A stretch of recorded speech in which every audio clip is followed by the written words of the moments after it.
थोड़ा थोड़ा चालू रखो भले रिपीट रहे।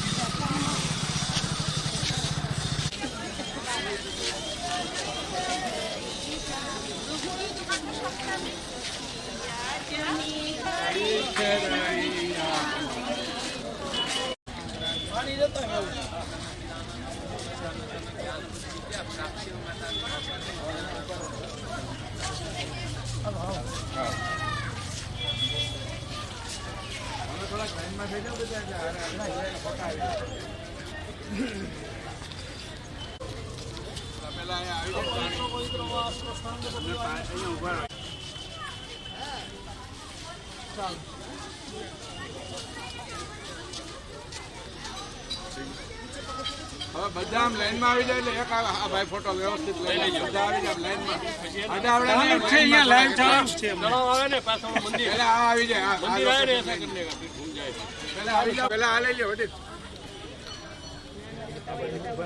આવી જશે બધા આવી જશે એવું લાવતો મોહનજીને પૈસા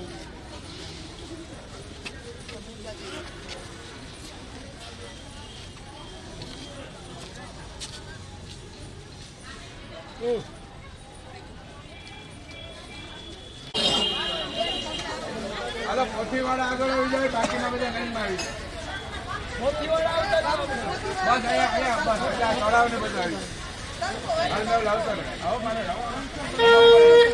થોડા કામ આવતો રે પોથીવાળા ઉપર થોડા બસ બાકીના લાઈનમાં ઉભા છે બધા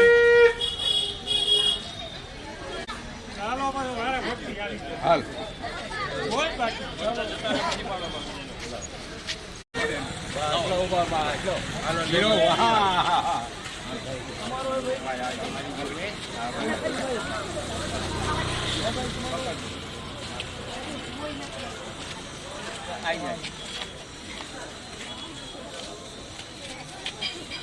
ધીરે ધીરે બધા લો, ચાલતા રહો એટલે રસ્તો કપાય, 10-10 ડગલા હાલો એટલે તો રસ્તો કપાય. બધાનો વારો લઈ બહુ દોડો નહીં, આમ એક ફોટો આવી જાય ને એટલે બસ બીજા લઈ લે વાંધો નહીં, બધાને લાભ થાય. બીજા જેને જવું આવતા જાઓ. હાલો અહીંયા ધ્યાન રાખો. હાલો ધીરે ધીરે ઉતાવળ નહીં.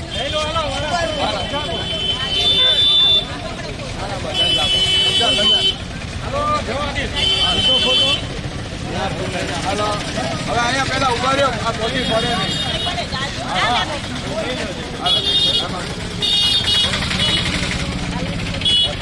હાલો રોડ ઉપર ધ્યાન રાખજો, આમ થોડાક આવો દેખાય.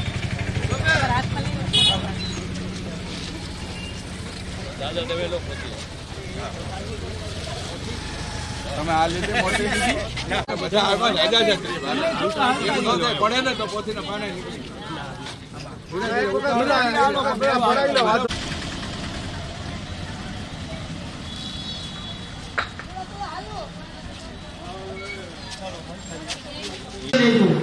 ભગવાનના ભાતના પ્રસાદનું મહાત્મ્ય છે.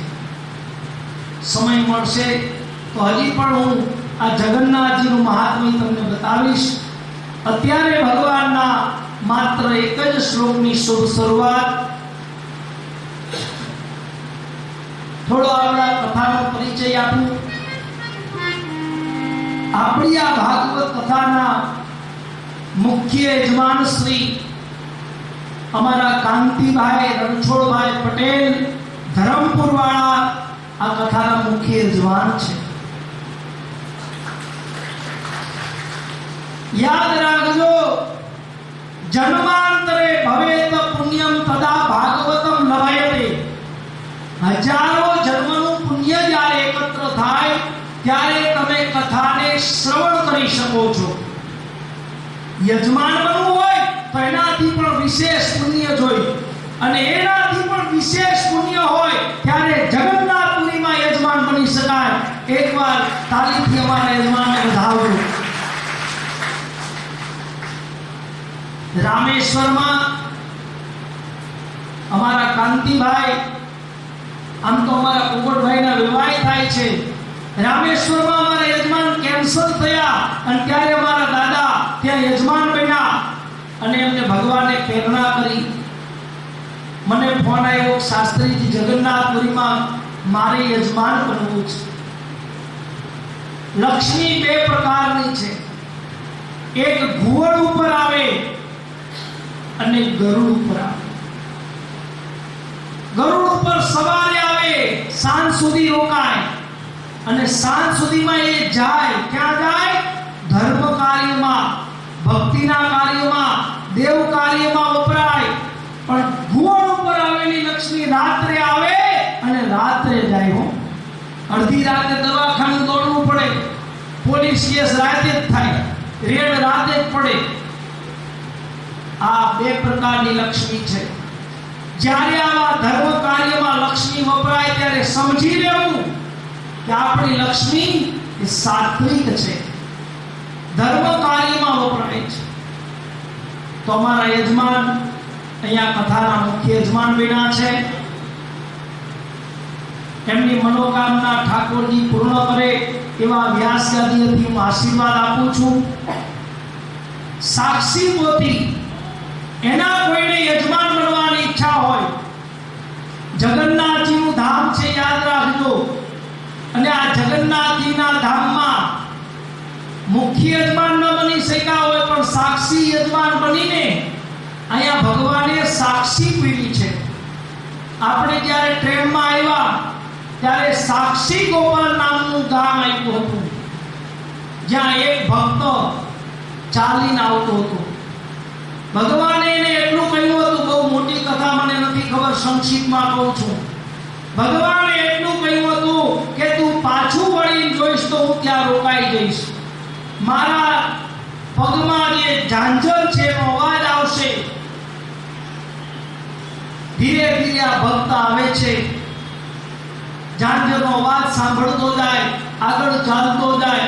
પણ જ્યાં સાક્ષી ગોપાલ નામનું ગામ આવ્યું ત્યાં ભગવાનનું પગનું છડું દરિયામાં રેતીમાં દટાઈ ગયું, અવાજ ન આવ્યો. પેલા ભક્તને કહ્યું ભગવાન રોકાઈ ગયા લાગે છે. પાછળ વળીને જોયું તો ભગવાન કે છે ભાઈ મેં તને ના પાડી હતી જોવાની, તોય કેમ રોકાઈ ગયો? પેલો કે પ્રભુ તમારા ઝાંઝરનો અવાજ બંધ થઈ ગયો. ભગવાન કે તો આ રેતીમાં પગ મારો દટાઈ ગયો. આજે પણ ભગવાન સાક્ષી ગોપાલ તરીકે પ્રસિદ્ધ છે અને અહીંથી 20 કિલોમીટર સાક્ષી ગોપાલ ભગવાન બિરાજે છે. જગન્નાથજીના દર્શન કરવા આવ્યા છીએ તો સાથે સાક્ષી ગોપાલના પણ દર્શન કરવા એ ભગવાન સાક્ષી પુણે છે. તો અહીંયા જે ભાગવતજીની પોથી છે તેને સાક્ષી પોથી કહેવામાં આવે, સહયજમાન કહેવામાં આવે. તો જેને પણ આ સહયજમાન કરવાની ઈચ્છા હોય એની ન્યોછાવર 5100 રૂપિયા રાખી છે. 7 દિવસ અમારા ભૂદેવ ત્યાં ભાગવતજીનો પાઠ કરશે અને એનું ફળ તમને છેલ્લે દિવસે આપવામાં આવશે. કોઈને જોર નથી, જબરદસ્તી નથી. યાદ રાખજો, પરાણે કોઈ પુણ્ય કરશો નહીં. મારી કથામાં હું બધાને કહું છું અને તમને કહું છું કે કોઈએ પરાણે પુણ્ય કરવું નહીં. તમને ભાવ આવે, પ્રેમ આવે, આપવા યોગ્ય લાગે તો જ આપજો. પરાણે એક પણ રૂપિયો મારી પોથી ઉપર મૂકશો નહીં. પરાણે કરેલું દાન મન કચવાતું હોય, રૂપિયો મૂક્યો હોય, અહીંથી ઘરે જઈ 100 રૂપિયા મારે દવાખાનામાં દેવા પડશે, એવું ધન મારે નથી જોતું. જે કાંઈ આપો ભાવ અને પ્રેમથી આપજો. જે કાંઈ ધર્મ કાર્યમાં વાપરો એ પ્રેમથી વાપરજો. 7 દિવસ અહીંયા આપણે માત્ર 35 જ ભક્તો છે. એમાં અમારા રસોડાવાળા આવી ગયા, સંગીતકાર ભાઈઓ પણ આવી ગયા, પણ થોડામાં બહુ મજા છે. આમ તો આપણે હતા તો 60 જણા, પણ સકલ પદાર્થ હે જગમાઈ ભાગ્ય વિના નર પાવત નહીં. જેના ભાગ્યમાં લખ્યું નથી એ પ્રાપ્ત ન કરી શકે. અહીંયા આવવાના 2 દિવસ અગાઉ 2 વ્યક્તિ એવા હતા, એટલું બધું એના ઉમંગ હતું. નામ સહિત તો રઘુભાઈ રબારી, સુરેન્દ્રનગરમાં કૃષ્ણા રેસ્ટોરન્ટ છે. બહુ જેને ઉમંગ હતો. મને 10 ફોન કર્યા, મહારાજ હવે પૈસા લઈ જાઓ, હવે પૈસા લઈ જાઓ. મેં કીધું ભાઈ પૈસા લઈ લેશું, ઉતાવળ નથી. અંતે 2 દિવસ બાકી હતા ને ભાઈને કોઈ કારણોસર ટિકિટ કેન્સલ કરી દીધી. 16 જણા અમદાવાદના હતા, એને પણ અનિવાર્ય સંજોગોમાં ટિકિટ કેન્સલ કરી દીધી. કહેવાનો મારો અર્થ એ છે કે જગન્નાથજીમાં આવવું ને અને કથા શ્રવણ કરવી એ પણ ભાગ્યમાં હોય તો જ થઈ શકે. પૈસો મહત્વનો નથી, પુરુષાર્થ મહત્વનો છે. પૈસો ભગવાને બધાને આપ્યો છે, પણ પ્રભુએ કૃપા ઉપર જ કરી છે. આ તમારી મારી પર પ્રભુ કૃપા છે કે આ ધામમાં આપણે આવ્યા અને આ ધામમાં આપણે કથાને શ્રવણ કરી છે. આજે પહેલો દિવસ છે. કાલથી આપણી કથા રાબેતા મુજબ સવારે 8:30 પોણા 9 શરૂ થશે અને 1 વાગે વિરામ થશે. આ 7 દિવસમાં રોજ દરેક ભક્તોને આપણે સવારે ચા નાસ્તો આપી છે, બપોરે મિષ્ટાન ભોજન આપી છે, સાંજે સાદું ભોજન. કોઈને પણ એનો લાભ લેવાની ઈચ્છા હોય, આપણા ઘરે કદાચ વિચાર કરીએ કે આપણે 25 માણસને જમાડવું છે તો બધી વસ્તુની વ્યવસ્થા કરતા મુશ્કેલી પડે. પણ અહીંયા આપણે 35 યાત્રિકો છે, જેમાં અમારા રસોઈયા બહેનો પણ આવી ગયા અને અમારા સંગીતકાર પણ આવી ગયા. તો કોઈને પણ જમાડવાની ઈચ્છા હોય, જગન્નાથજીમાં આવ્યા છીએ, 1 દિવસનું આપણે મિષ્ટાન ભોજન આપવાની ઈચ્છા હોય તો એની ન્યોછાવર 4001 રૂપિયો રાખી છે. સાદું ભોજન આપવું હોય તો 1 ટંકનું સાદું ભોજન 2001 રૂપિયો તમે અર્પણ કરીને આપી શકો છો. સવારનો ચા અને નાસ્તો આપવાની ઈચ્છા હોય તો એની ન્યોછાવર 1101 રૂપિયા છે. એક સમય છાશ આપવી હોય તો 501 રૂપિયા છે. એક સમય ચા આપવી હોય તો 501 રૂપિયા છે. કોઈને એમ થાય કે ભાઈ મારે પાણીની સેવા કરવી છે તો 201 રૂપિયા અર્પણ કરીને પાણીની સેવા પણ આપી શકો છો. આ જે કાંઈ છે કોઈએ ફરજિયાત કરવાનું નથી. ભાવ આવે, પ્રેમ આવે તો અર્પણ કરજો. 22 તારીખ આ દિવસે સવારે ચા નાસ્તો, બપોરનું મિષ્ટાન ભોજન અને સાંજનું સાદું ભોજન લીંબડીના નિવાસી અમારા જગદીશભાઈ એમના તરફથી આપવામાં આવેલ છે. જરા ભાવથી તાલી પાડો. કૃષ્ણ કનૈયા. 6 દિવસ બાકી છે, એમાં આજનો દિવસ તો હવે પૂર્ણ થવા આવ્યો. તો જે કોઈને પણ મિષ્ટાન ભોજન આપવાની ઈચ્છા હોય તો આપનું નામ આપી શકો છો. સાદું ભોજન આપવું હોય તો પણ આપજો. એક સમયનો ચા નાસ્તો આપવો હોય તો પણ આપજો. એનું નામ અમારા મનુભાઈની પાસે નોંધાવી દેજો. અત્યારે હવે આપણે થાળ કરશું અને ભગવાનની આરતી કરી આપણી કથાને વિરામ આપશું. બોલીએ દ્વારિકાધીશ કી, બાલકૃષ્ણ ભગવાન કી.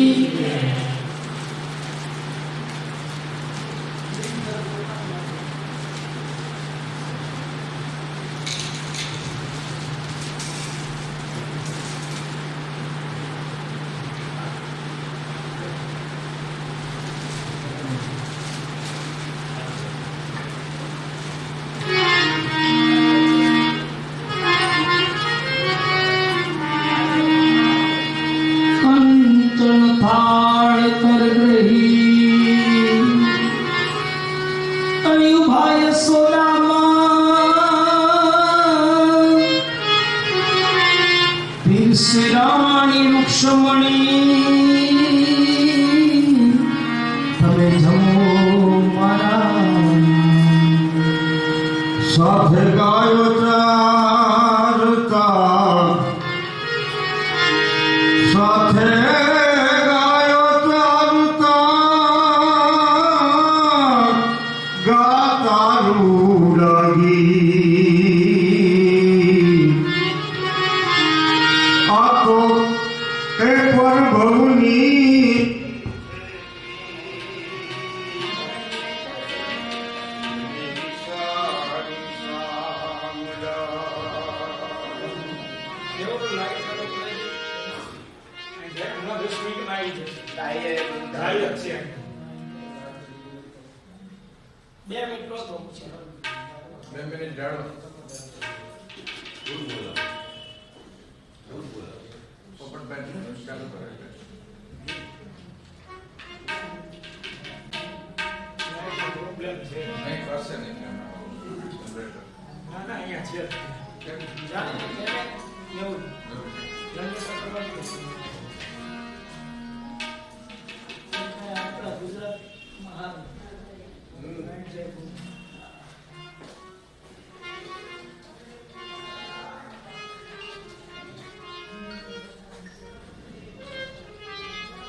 જાળી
અંદર કપૂર છે જ તે. કેવું છે થાળીમાં?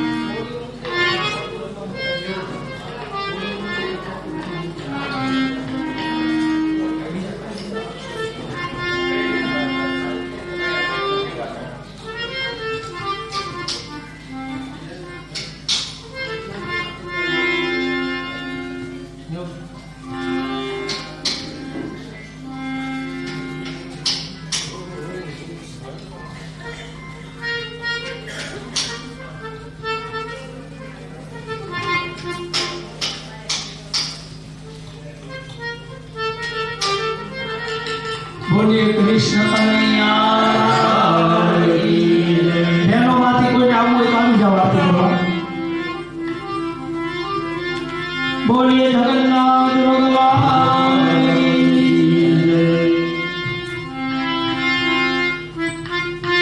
જય